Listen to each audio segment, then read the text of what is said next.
তো বন্ধুরা কী করছে? সবাই রান্না করে দিতেছি। এখন সবাই দুটো বেজে গেছে, ঘেমে নিয়ে চান। আমার তো চালের রান্নাঘর খুব গরম হয়। সব মাছ টাছ কেটে নিয়েছি। কী করছি দেখো, আজকে বৌদি কী রান্না করছে।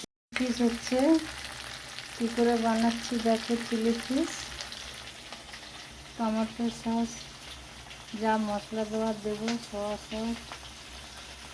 চিলি সস, টমেটো সস সবই দিয়েছি। মাছ ভেজে নিয়েছি, মশলাটা এর উপরে ঢেলে দেবো, দিয়ে ফুটবে, মাছ দিয়ে নামিয়ে নেবো। ক্যাপসিকাম ভাজা হয়ে গেছে, মশলাটা দিয়ে দেবো। আমি আগেও বলেছি আমি খুব কম মশলা দিয়ে রান্না করি, ঠিক আছে? এটা এরকমই হবে। আর একটু জল দেবো।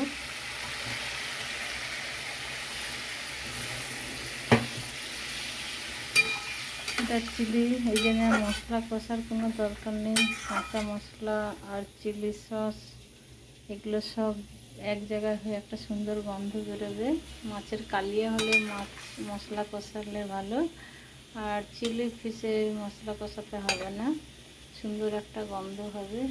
ঠিক আছে বন্ধুরা, দেখতে থাকো, ফুটে গেলে মাছ দেবো। রেডি।